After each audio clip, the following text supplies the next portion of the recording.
Hello. Now, I've done a couple of videos in silly voices, but this one I'm just in a normal voice because the situation is serious. And there's facts that you need to know about the coronavirus. So no joking apart from what I'm wearing, but that's how ridiculous the situation is. Now I'm going to tell you what the mainstream media channels won't tell you.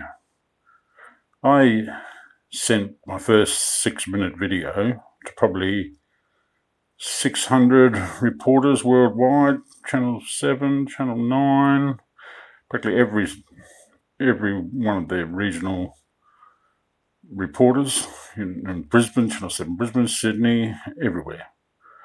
All the mainstream programs. I only got one response from Nova, there's a radio station in Australia. Now, even though I was joking around, the information is still correct. Now, I first want to start off by saying that if you look at the history of recessions in America in 1928, that was started by a newspaper. So in the media, placed an article which said the banks were going bad. Everybody lined up in America to withdraw their money, create a recession, and all the rich people come in and buy everything cheap. Now, I even sent my video to the FBI, CIA, because this sort of thing needs to be investigated. Now, there's certain media channels in Australia that, they have, Channel 7, for example, they own media in China, and they also own media in Japan, and their equity fund, remember equity funds, same as Channel 9. Now, you've got to think we live in a democratic society. Now, I'm certainly not being heard, and these are some of the facts that you're not hearing. And they don't want you to hear, because basically it's a fear campaign, right? Recessions are man-made. This is how it works. And then everybody comes in, rich people come in and buy everything cheap. So the thing is, if you Google coronavirus now, you won't be able to find out the information. Google's just too swamped, and you will not find the truth. Now, if you Google flu, you'll see that in America in 2018, I think 58,000 people died of, flu-related immune system deaths. Nobody said anything, because for hundreds of years, people have got the flu, and people have died. Now, all of a sudden, you've got to ask yourself that this coronavirus 19, coronavirus is a flu virus. It's just number 19 of the flu viruses. Now, the thing is about this one is that they don't have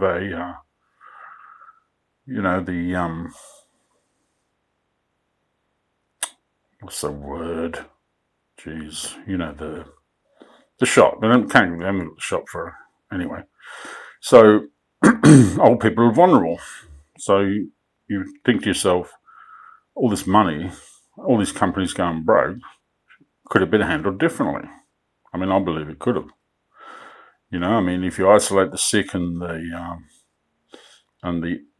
anybody with a preconditioned illness that's be susceptible to the flu, well, then those are the people that should be isolated. And this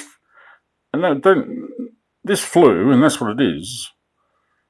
If you notice on media, what they've done is they've taken the word out, flu, and they've added disease.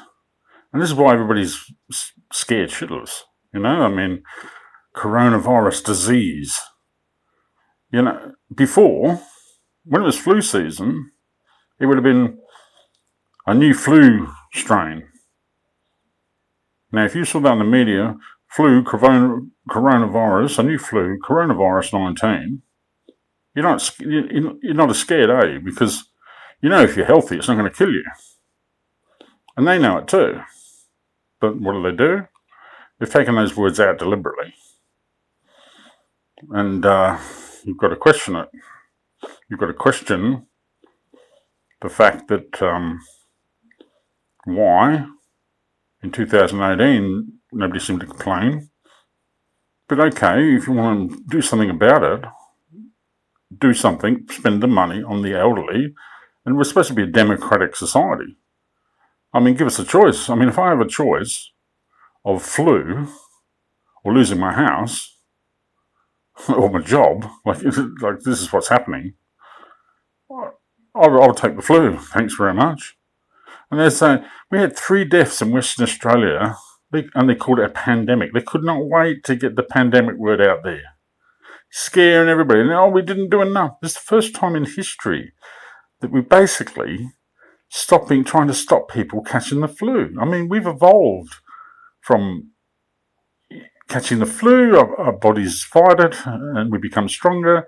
And you see, if you look at it as a flu, and that's what it is, every recovery from coronavirus becomes a person that could then work around the elderly because they're immune and their antibodies can be used for the vaccine. That's the word I was looking for. And you see, so in a way, you can celebrate the fact that somebody's got coronavirus and now that person's in the community and they're not a threat. And like Tom Hanks, he's over it. Richard Wilkinson, you know, you see these reports of, the disease and this and that, and then they'll shoot to, you know, a lady on there and she's like, well, the hospital told me to take 2 Panadols and go home and isolate for 14 days. And this is where you know something's wrong. And it's not that serious if you're healthy, but they're not telling you that. And so, you know, because if it was a deadly disease, do you really think they would say, self-isolate for 14 days? It's not that serious. And they are destroying every company possible, running up government debt that your kids will be paying. So far in Australia, we're at $190,000 million. Now, how much would it cost to isolate all the elderly, you know, and provide services for the elderly and the ones with pre-existing illnesses? $190,000 million. I mean, I think you could do quite a lot for these people and let the healthy people catch the flu without wrecking the economy and without destroying jobs and without everything that's going on right now. Because let me tell you something, this is all about, I mean, in Australia, we were just about, and we've been in it since John Howard, when we were $23 billion in the red or the black or whichever one's a good one. And then after that, everybody from there on, every government just cocked it up basically.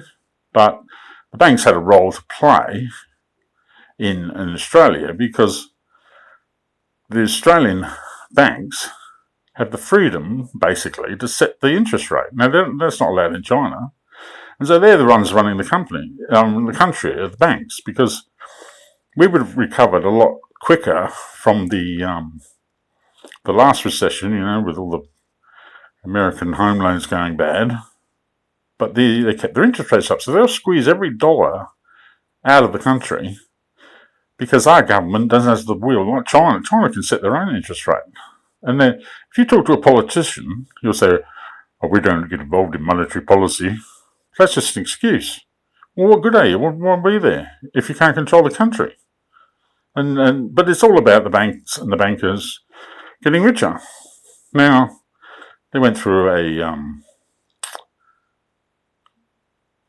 They went through we had an inquiry here in the banks, and now 40% of all this debt, business, well, before this business, it was 40% of the business went to Australian banks, 20% went to China, and the rest is from everywhere else. Now, that's interest payments. This is good business. You know, when you have debt, and that was just running out, and all of a sudden, oh, what a coincidence. We've got this, and this would be the only way to kill the Australian economy, because we are so strong with our exports that this is the only way to do it. And if you look at the stock market, you can see sell, sell, sell, sell, and then all the good companies are buying up, you see. So, I need your support, and together we can maybe have the choice of our jobs and the flu, and do the right thing with this money and spend it on the right isolations, and just let us get the flu, because when we overcome it, we're not a threat. Ask the question. Can we be allowed to answer the question, our freedom and the flu, or what they're giving us now? So what I'm asking you to do, so you can get the latest news, is to subscribe to my YouTube channel and like it. And if you receive it from somebody in a tweet, like it, retweet it, and so we can all join together and start getting some real answers to some real questions, some real problems, because what they're doing is just running up debt and destroying your life. And it's not on over the flu. So Google flu. Google, who owns these media companies, like I said, I sent it to over 600 reporters. I'll do the same with this video, and let's just see what happens. Because my first Twitter account I sent to, like I said, every reporter here in Australia, basically, over 600, and guess what happened? My account got blocked. So this is what they don't want you to hear. So we need a campaign online. I'm hoping you'll join it. And then together we can get some sense out of nonsense, because they're going to take everything from you, run up debt, and all over the flu. It's a joke. So thank you, and subscribe so you can hear the next video to see how we're going. Thank you.